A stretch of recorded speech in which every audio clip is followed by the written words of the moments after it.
Die Fußball-Bundesliga geht in den 24. Spieltag. Und natürlich gibt's wie immer meine Bundesliga-Tipps und Prognosen für alle Partien dieses Spieltages. Hallo liebe Bundesliga-Freunde, schön, dass ihr wieder am Start seid auf Werners Fußballecke. Der 24. Spieltag der Bundesliga-Saison 25/26 steht an und wir haben wieder jede Menge Spannung vor uns. Natürlich steht dieses Wochenende alles im Zeichen des absoluten Topspiels. Das German Classico zwischen Borussia Dortmund und dem FC Bayern München. Gewinnt der BVB zu Hause und hält den Titelkampf nochmal richtig offen oder holen sich die Bayern die 3 Punkte und machen damit vielleicht einen entscheidenden Schritt Richtung Meisterschaft? Aber nicht nur im Titelkampf geht es heiß her. Auch der Kampf um die Champions League Plätze bleibt spannend. Und richtig brisant wird es im Tabellenkeller. Denn aufgepasst, vom Tabellenelften HSV bis runter auf Platz 17 sind es gerade mal einmal 7 Punkte Unterschied. Das bedeutet, alle Teams ab Rang 11 müssen jetzt auf jeden Fall aufpassen. Denn wenn du hier nicht punktest, bist du schneller im Abstiegskampf, als es dir lieb ist. Und ja, wenn dir meine Bundesliga-Prognosen gefallen, dann lass mir gerne einen Daumen hoch da, abonniere Werners Fußballecke und aktiviere die Glocke und du verpasst kein Bundesliga-Video mehr. Aber jetzt genug geredet, wir gehen direkt rein in meine Bundesliga-Tipps zum 24. Spieltag. Los geht's am Freitag mit dem FC Augsburg gegen den 1. FC Köln. Der FCR steht nach dem spektakulären 3:2 Auswärtssieg beim VfL Wolfsburg und das war bereits der zweite Sieg in Folge mit 28 Punkten auf Platz 10 der Tabelle. Augsburg kommt also genau zum richtigen Zeitpunkt wieder in Form. Der FC hingegen steht nach dem 2:2 zu Hause gegen den Tabellendritten TSG Hoffenheim mit 24 Punkten auf Rang 12. Allerdings wartet Köln mittlerweile seit 3 Spieltagen auf einen Sieg. Aber mal ehrlich, was war das bitte für ein Traumtor von Stürmer Ragnar Ache mit diesem Fallrückzieher? Für mich ganz klar Top 3 Tor des Jahres. Für beide Teams ist dieses Spiel aber auch extrem wichtig. Augsburg könnte mit einem Heimsieg Richtung Platz 8 schielen und meiner Meinung nach fast schon den Klassenerhalt eintüten. Klar, es sind noch 10 Spieltage zu gehen, aber genau in dieser entscheidenden Saisonphase wirkt der FCA richtig stabil. Für das Team von Lukas Kwasniok geht es hingegen darum, dringend zu punkten, damit man nicht doch noch tiefer in den Abstiegskampf rutschen kann. 4 Punkte Vorsprung auf den Relegationsplatz 16, aktuell der FC St. Pauli, das ist kein beruhigendes Polster. Und einfach wird es jetzt für die Kölner auch nicht. Denn Augsburg holte aus den letzten 5 Bundesligaspielen starke 4 Siege. Zudem ist der FCR seit 7 Heimspielen ungeschlagen. Nach 12 Heimspielen stehen unter anderem 5 Siege und 3 Unentschieden. Das bedeutet Platz 9 in der Bundesliga Heimtabelle. Immerhin.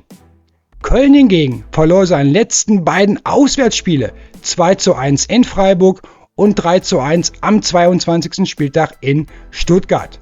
So richtig rund läuft es beim FC aktuell also nicht.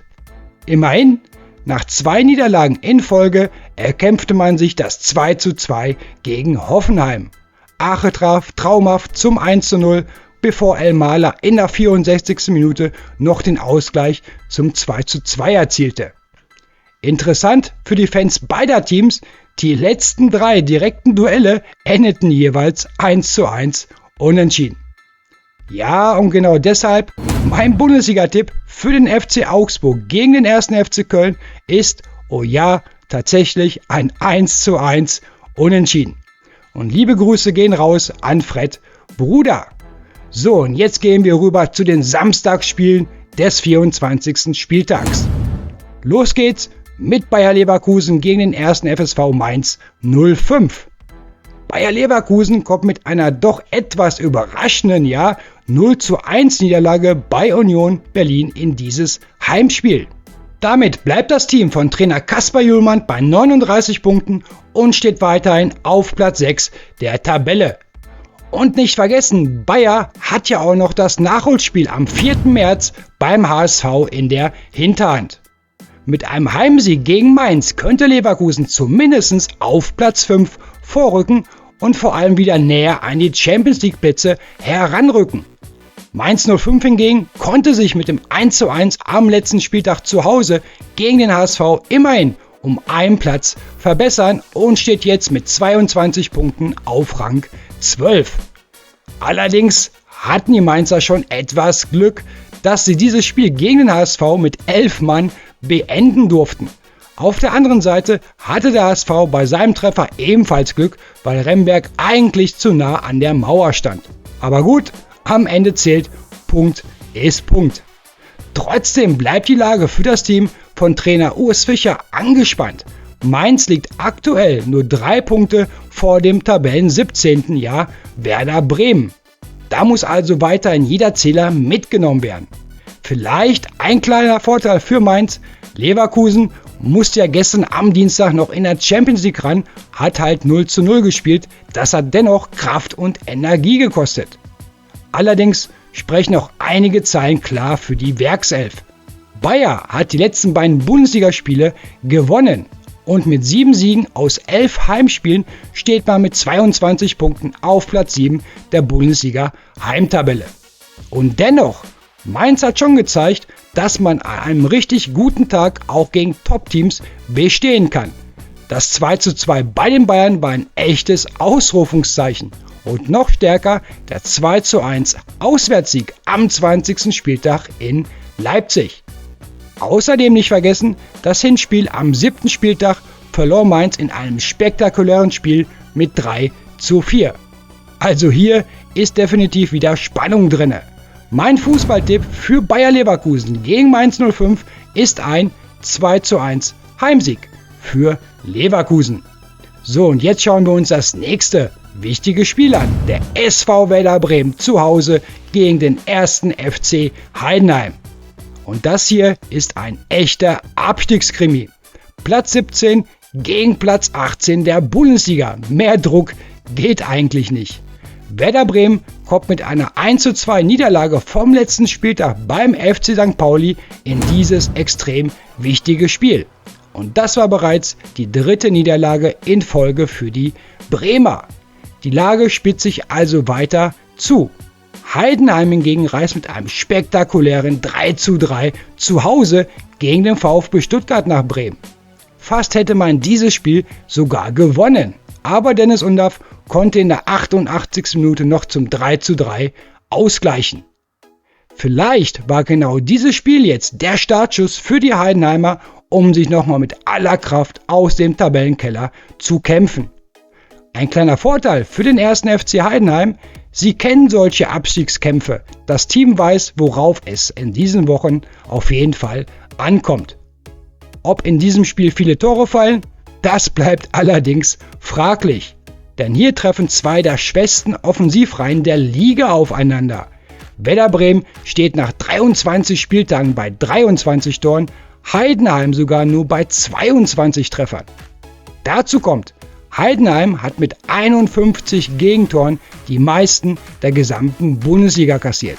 Werder steht mit 44 Gegentreffern immerhin auf Platz 4 der Negativliste. Also ja, entweder es fällt kein Tor oder es endet 7:7. Na okay, Spaß beiseite. Für Heidenheim könnte das hier schon ein Schlüsselspiel für den Rest der Saison werden. Gerade wenn man dieses direkte Duell verlieren sollte. Interessant, Trainer Frank Schmidt konnte von 7 Spielen gegen Bremen 4 Spiele gewinnen. Und beide Teams warten schon länger auf einen Bundesligasieg. Werder gewann zuletzt am 10. Spieltag beim 2:1 zu Hause gegen Wolfsburg. Heidenheims letzter Sieg war am 13. Spieltag beim 2:1 zu Hause gegen Freiburg. Es wird also mal wieder Zeit für beide Teams 3 Punkte zu holen. Mein Bundesliga-Tipp für Werder Bremen gegen den 1. FC Heidenheim ist ein 2:1 Auswärtssieg für Heidenheim. Und wie immer schreibt eure Bundesliga-Tipps in die Kommentare. So, jetzt geht's weiter mit Borussia Mönchengladbach zu Hause gegen Union Berlin. Die Fohlen liegen nach der 1:2 Niederlage beim SC Freiburg mit 22 Punkten auf Rang 14. Und das bedeutet leider auch nur noch 3 Punkte Vorsprung auf Platz 17, also auf einen direkten Abstiegsplatz. Und ganz ehrlich, so ein Traditionsverein wie Gladbach gehört einfach für mich persönlich in die Bundesliga.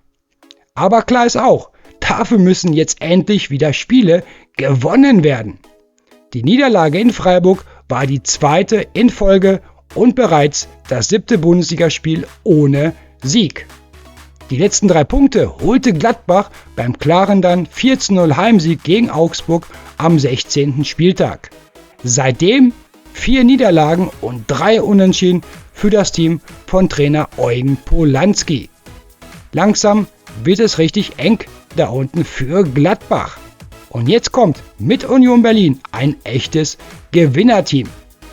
Union konnte am letzten Spieltag Bayer Leverkusen zu Hause mit 1:0 besiegen. Das goldene Tor erzielte Khedira in der 28. Spielminute. Damit steht Union mit 28 Punkten auf Platz 9. Und mit einem möglichen Auswärtssieg könnten sich die Berliner endgültig Luft im Abstiegskampf verschaffen. Vielleicht aber schöpft Gladbach Hoffnung aus dem letzten Heimspiel. Dort ging man immerhin mit 1:0 gegen Leverkusen in Führung. Allerdings sprechen die Heimzahlen nicht gerade für die Fohlen. Nur 2 Siege aus 11 Heimspielen, 10 Punkte, Platz 16 in der Bundesliga Heimtabelle. Union dagegen steht mit 3 Auswärtssiegen und 11 Punkten auf Platz 9 der Auswärtstabelle. Mein Tipp für Gladbach gegen Union Berlin ist ein 2:1 Auswärtssieg, ja, für die Berliner. Und jetzt das nächste Samstagsspiel, die TSG Hoffenheim zu Hause gegen den FC St. Pauli. Hier trifft ein Team, das um die Champions League spielt, auf ein Team, das gegen den Abstieg kämpft. Hoffenheim steht nach dem 2:2 beim 1. FC Köln mit 46 Punkten weiterhin auf einem starken 3. Platz. Also mega Respekt an Trainer Christian Ilser und sein Team. Wer hätte das vor der Saison wirklich gedacht? St. Pauli kommt allerdings mit einem wichtigen 2:1 Heimsieg gegen Werder Bremen in dieses Spiel. Und das war ein riesiger Erfolg für die Kiezkicker.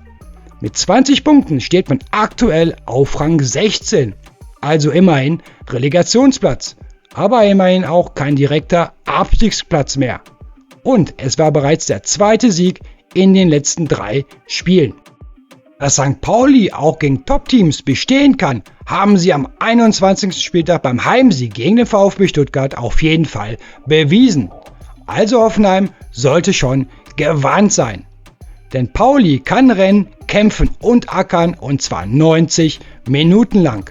Trotzdem geht Hoffenheim natürlich schon als klarer Favorit in dieses Spiel. 6 Siege aus den letzten 8 Bundesligaspielen sprechen eine deutliche Sprache. Mit aktuell 49 Saisontoren stellt die TSG zusammen mit dem BVB die zweitbeste Offensive der Bundesliga.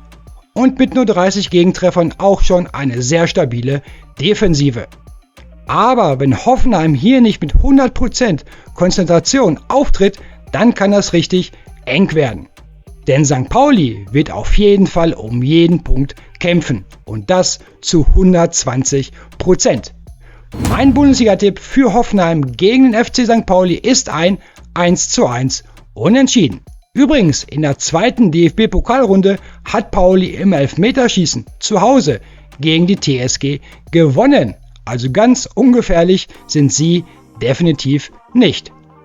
So, liebe Dortmund- und Bayern-Fans, jetzt kommen wir zum absoluten Bundesliga-Kracher am 24. Spieltag. Und hier geht es schon fast um die Meisterschaft. Borussia Dortmund gegen den FC Bayern München. 2. gegen 1. Und das heißt auch das weltbekannte German Classico. Und dieses Bundesliga-Topspiel wird weltweit in rund 200 Ländern übertragen. Insgesamt, ob Bundesliga, DFB-Pokal oder Champions League, ist es das 139. Aufeinandertreffen dieser beiden Bundesliga-Giganten. Von bisher 138 Duellen gewann Borussia Dortmund 35 Spiele. Der FC Bayern ging ganze 70 Mal als Sieger vom Platz. 33 Spiele endeten jeweils unentschieden. Auch bei den Toren sieht man die Klasse beider Mannschaften. 186 Treffer erzielte der BVB, 283 Toren die Bayern. Und wenn wir auf das aktuelle Bundesliga-Heimspiel am 7. Spieltag schauen, das gewann der FC Bayern mit 2:1. In der ersten Halbzeit waren die Münchner klar überlegen und gingen durch Harry Kane und Michael Olise mit 2:0 in Führung. Doch in der zweiten Hälfte kam der BVB zurück, spielte mutiger und Julian Brandt verkürzte immerhin noch auf das 2:1. Fazit damals, das Spiel hätte am Ende auch 2:2 ausgehen können. Jetzt aber ist Samstag 18:30 Uhr und die Musik spielt im Signal Iduna Park. Und ganz ehrlich, dieses Dortmund gegen Bayern fühlt sich fast an wie ein Titelfinale. Aktuell liegt der FC Bayern mit 8 Punkten Vorsprung an der Tabellenspitze vor dem BVB. Das bedeutet, wenn Borussia Dortmund in den letzten 10 Spieltagen noch realistische Chancen auf die Meisterschaft haben möchte, zählt zu Hause nur ein Sieg für das Team von Trainer Niko Kovac. Egal wie, Hauptsache 3 Punkte gegen die Bayern. Aber Fakt ist auch, gewinnt der FC Bayern dieses Spiel, dann wären es 11 Punkte Vorsprung bei nur noch 30 zu vergebenen Punkten. Und das würde heißen, der BVB müsste in den letzten 10 Spielen 4 Partien mehr gewinnen als die Bayern. Und sind wir ehrlich, das würde sich der FC Bayern dann vermutlich nicht mehr nehmen lassen. Bei einem Unentschieden bliebe der Rückstand bei 8 Punkten. Dann wäre rechnerisch natürlich noch alles offen, aber Dortmund müsste auf mehrere Ausrutscher der Bayern hoffen. Deshalb kann es für Borussia Dortmund nur heißen, alles oder nix. Allerdings darf man nicht vergessen, Dortmund muss heute noch im Champions League Rückspiel bei Atalanta Bergamo ran. Das kostet Kraft, Energie, aber auch mentale Frische. Aber wer deutscher Meister werden will, muss genau in solchen Spielen über sich hinauswachsen. Und eines ist sicher, versprochen, in diesem Klassiker werden auf jeden Fall Tore fallen. Und beide Teams sind aktuell richtig gut in Form, gerade in der Bundesliga. Aus den letzten 10 Bundesligaspielen holten sowohl der BVB als auch der FC Bayern jeweils 7 Siege.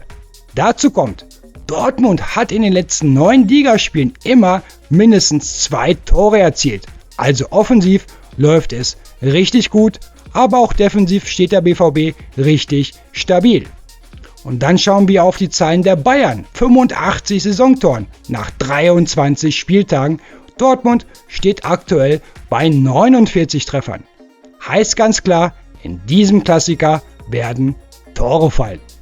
Was positiv für alle Bayern-Fans ist, aus den letzten 7 Spielen in Dortmund, ob Bundesliga oder DFL Supercup, holten die Münchner 5 Siege und 2 Unentschieden. Der letzte Dortmunder Heimsieg gegen Bayern, das war in der Saison 2019-20 beim 2:0 im DFL Supercup-Finale. Und der letzte Bundesliga-Heimsieg des BVB gegen die Bayern, der war 2018-2019 beim 3:2 am 11. Spieltag. Also ja, die Serie spricht klar für den FC Bayern in Dortmund. Aber auch gute Nachrichten für die BVB-Fans.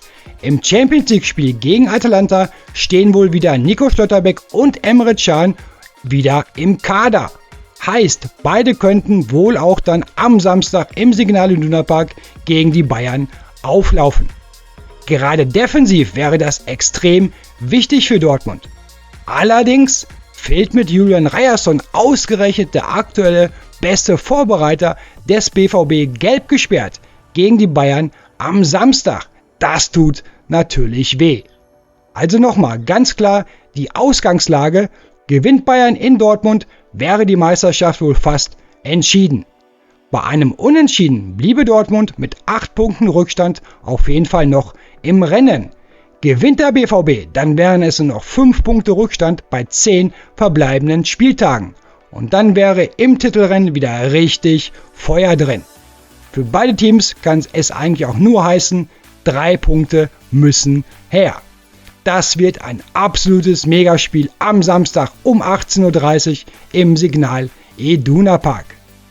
Der BVB wird zu Hause mit seinen Fans im Rücken alles raushauen. Atmosphäre, Energie, Intensität, das wird brutal.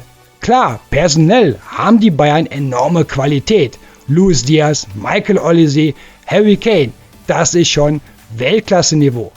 Wenn Niko Kovac diesmal keine große taktischen Überraschung in der Startelf bringt, wie im Hinspiel, wo es in Halbzeit 1 überhaupt nicht lief, dann kann Dortmund das Spiel auf jeden Fall offen gestalten. Bayern kann das Ganze erstmal etwas kontrollierter angehen, denn machen muss das Spiel vor allem der BVB. Extrem wichtig wird sein, dass die komplette Dortmunder Mannschaft defensiv mitarbeitet. Die Abwehr braucht Unterstützung, gerade gegen Spieler wie Diaz, Olise oder Kane. Sonst kann das ganz schnell richtig gefährlich werden. Und man darf nicht vergessen, ein Schahn oder auch ein Schlotterbeck werden nach ihrer Verletzung vermutlich noch nicht bei 100% sein. Also ja, das wird intensiv, das wird emotional und das wird torreich. Ja, mein Bundesliga-Tipp für dieses Bundesliga-Topspiel ist ein 2:2 Unentschieden.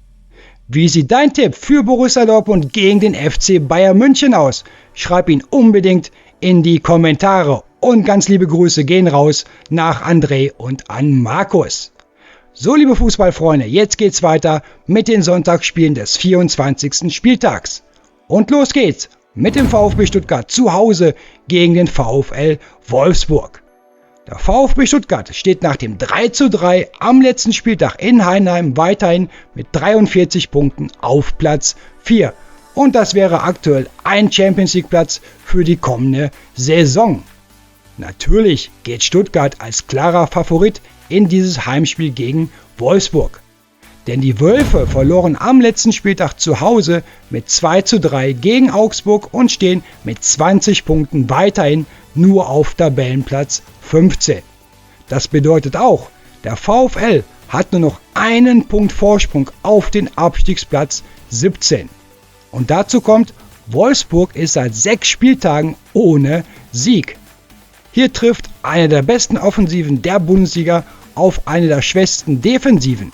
Der VfB hat bereits 44 Saisontore erzielt. Wolfsburg hat mit 49 Gegentoren gemeinsam mit Frankfurt die zweitschlechteste Abwehr der Liga. Also ja, auch hier werden definitiv Tore fallen. Eigentlich spricht im Moment alles für einen Heimsieg des VfB. Stuttgart hat 8 seiner bisherigen 11 Heimspiele gewonnen bei nur einer Niederlage. Mit 26 Punkten steht man auf Platz 3 der Bundesliga Heimtabelle. Aber Stuttgart muss dieses Spiel auch gewinnen, gerade nach dem 3:3 in Heidenheim. Denn auch wenn man aktuell Vierter ist, liegt Leipzig nur 2 Punkte dahinter und Leverkusen auf Platz 6 hat nur 4 Punkte Rückstand plus ein Nachholspiel beim HSV. Die Devise von Trainer Sebastian Hoeneß kann also nur lauten: 3 Punkte gegen Wolfsburg. Zwar spielt der VfB am Donnerstag noch zu Hause in der Europa League gegen Celtic Glasgow, aber nach dem souveränen 4:1 im Hinspiel kann man dieses Rückspiel etwas kontrollierter angehen und sich schon mit einem Auge auf das Bundesligaspiel am Sonntag konzentrieren. Trotzdem darf Stuttgart Wolfsburg nicht unterschätzen. Denn klar ist, der VfL kämpft jetzt um jeden einzelnen Punkt im Abstiegskampf. Mein Tipp für Stuttgart gegen Wolfsburg ist dann aber ein klares 3:1 für den VfB. So, dann kommen wir auch gleich zum nächsten Spiel am Sonntag. Eintracht Frankfurt zu Hause gegen den SC Freiburg. Die Eintracht verlor am letzten Spieltag mit 2:3 bei den Bayern. In der ersten Halbzeit hatte Frankfurt Glück, dass Bayern nicht noch 1 oder 2 Tore nachlegte. Aber in der zweiten Hälfte wurden die Adler deutlich stärker und hätten sich am Ende durchaus einen Punkt verdient gehabt. Jetzt steht Frankfurt mit 31 Punkten auf Platz 8. Das bedeutet 8 Punkte Rückstand auf die Europapokalplätze und sogar 12 Punkte hinter Platz 4. Das wird extrem schwer mit Europa in der kommenden Saison. Der SC Freiburg reist mit Rückenwind an. Das Team von Trainer Julian Schuster gewann zu Hause mit 2:1 gegen Gladbach und steht nun mit 33 Punkten auf Platz 7. Allerdings sind es auch für Freiburg noch 6 Punkte Rückstand auf Platz 6, aktuell Bayer Leverkusen, was Richtung Europa Conference League führen würde. Heißt, wenn beide Teams ihre Chancen auf Europa wahren wollen, dann zählt hier nur ein Sieg. Allerdings liegt der letzte Freiburger Auswärtssieg schon etwas zurück. Das war am 15. Spieltag beim spektakulären 4:3 in Wolfsburg. Frankfurt dagegen gewann sein letztes Heimspiel souverän mit 3:0 gegen Gladbach. Ja, mein Bundesliga-Tipp für Frankfurt gegen Freiburg ist ein knapper 2:1 Heimsieg für die Eintracht. Und damit kommen wir jetzt zum letzten Spiel des 24. Bundesliga-Spieltags. Der HSV trifft zu Hause auf RB Leipzig. Der Hamburger SV steht nach dem 1:1 am letzten Spieltag in Mainz nun mit 26 Punkten auf Tabellenplatz 11. Am Ende war das Unentschieden leistungsgerecht. Auch wenn Mainz durchaus Glück hatte, dass nach 2 harten Fouls kein Gelb-Rot gezeigt wurde. Mit einem Platzverweis hätte das Spiel vielleicht nochmal eine ganz andere Richtung genommen. Aber gut, so ist Fußball. Trotzdem ist der HSV aktuell richtig gut drauf. In den letzten 5 Spielen holte man 2 Siege und 3 Unentschieden. Seit 6 Spieltagen ist Hamburg ungeschlagen. Die letzte Niederlage gab es am 16. Spieltag beim 1:2 in Freiburg. Das Team von Trainer Melvin Polzing geht also mit viel Selbstvertrauen und guter Moral in dieses schwere Heimspiel jetzt gegen Leipzig. Und nicht vergessen, beim 2:2 gegen die Bayern hat der HSV gezeigt, dass man mit den richtigen Einstellungen auch gegen absolute Top-Teams bestehen kann. RB Leipzig kommt mit einem 2:2 aus dem Heimspiel gegen Dortmund nach Hamburg. Und ganz ehrlich, nach den Chancen hätte Leipzig dieses Spiel eigentlich gewinnen müssen. Trotzdem steht das Team von Trainer Ole Werner weiterhin mit 41 Punkten auf Platz 5. Das heißt, nur 2 Punkte Rückstand auf Platz 4 und damit auf die Champions League Plätze. Also ja, auch Leipzig muss dieses Spiel eigentlich gewinnen. Aber für den HSV ist es mindestens genauso wichtig. Aktuell hat Hamburg 6 Punkte Vorsprung auf den Relegationsplatz 16. Das klingt komfortabel, aber bei noch 11 ausstehenden Spieltagen ist das alles andere als sicher. Ein Sieg wäre also extrem, auch für den HSV, sehr wichtig. Und was den HSV-Fans zusätzlich Hoffnung macht, seit 7 Heimspielen ist Hamburg zu Hause ungeschlagen. In diesem Zeitraum gab es 3 Siege und 4 Unentschieden. Das Volksparkstadion kann also wieder ein echter Faktor werden. Mein Tipp für den HSV gegen RB Leipzig: festhalten ist ein 2:1 Heimsieg für den HSV. Ja, ich gehe hier auf jeden Fall auf die Überraschung. Ja, liebe Bundesliga-Freunde, das waren meine Bundesliga-Tipps und Prognosen zum 34. Spieltag. Links seht ihr nochmal alle meine Ergebnisse und rechts die Tabelle nach meinen Prognosen. Wie tippst du den 24. Spieltag? Schreib deine Prognosen unbedingt in die Kommentare.